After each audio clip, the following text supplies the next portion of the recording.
মঙ্গলবার বিচারপতি পদ থেকে ইস্তফা, সোমবার কলকাতা হাইকোর্টকে বিদায়। শেষ দিন এজলাস ছেড়ে অভিজিৎ গঙ্গোপাধ্যায় জানালেন তিনি অন্য কিছু করার সিদ্ধান্ত নিয়েছেন। সেটা তাহলে কি রাজনীতি? আদালত ছেড়ে এবার কি জনতার আদালতে? মঙ্গলবারই মিলবে উত্তর।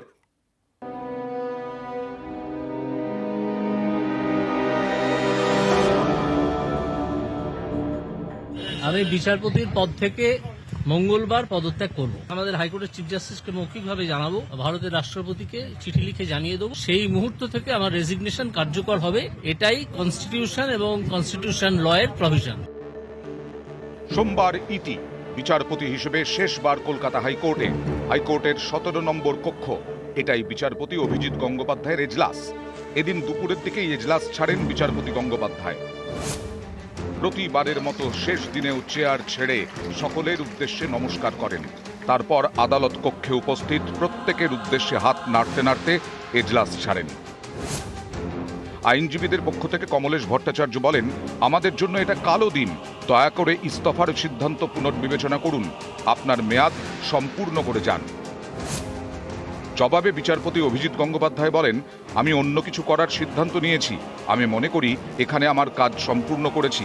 হাইকোর্টের বারান্দায় আমার 29-30 বছর। আপনাদের সঙ্গে নিশ্চয়ই যোগাযোগ থাকবে।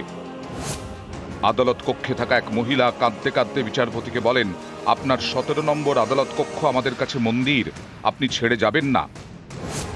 তাকে বিচারপতি গঙ্গোপাধ্যায় বলেন, আমাকে যেতেই হবে, অন্য কোনো জজ সাহেব এসে ঠিক করবেন। নিয়োগ দুর্নীতিতে তার একের পর এক কড়া নির্দেশ রাজ্য জুড়ে শোরগোল ফেলে দেয়। তার নির্দেশে নিয়োগ দুর্নীতিতে ইডি সিবিআই তদন্ত শুরু করে। আশার আলো দেখতে শুরু করেন আন্দোলনকারী চাকরি প্রার্থীরা। অনেকেই বিশ্বাস করতে শুরু করেন এবার তারা বিচার পাবেন, চাকরি পাবেন। বিচারপতি গঙ্গোপাধ্যায় কোর্টের মধ্যে নির্দেশ দিয়েছেন, কোর্টের বাইরেও দিয়েছেন পরামর্শ। রাস্তায় বসে না থাকে, আপনাদের যদি সত্যিই একটা কারণ থাকে বসে থাকা, সেই কারণটা নিয়ে হাইকোর্টে আসুন, আদালতে আসুন। আদালতে শত শত মামলা হয়েছে, সেখানে শত শত লোক রিলিফ পেয়েছে। আপনার যদি রিলিফ প্রাপ্য থাকে আপনি নিশ্চয়ই পাবেন, যদি প্রাপ্য না থাকে 200 বছর রাস্তায় বসে থেকে কোনো রিলিফ পাবেন না। এই অভিজিৎ গঙ্গোপাধ্যায়েরই মঙ্গলবার বিচারপতি পদ থেকে ইস্তফা। এতে অনেক চাকরি প্রার্থী হতাশ।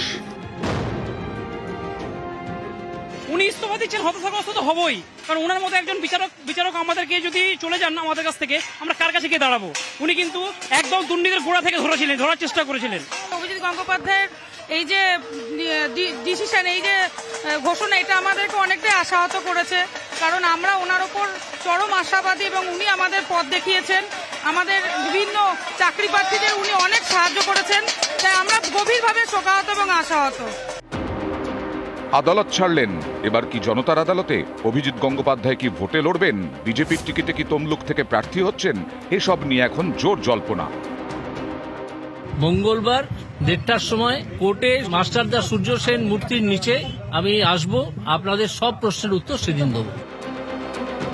নিউজ 18 বাংলা।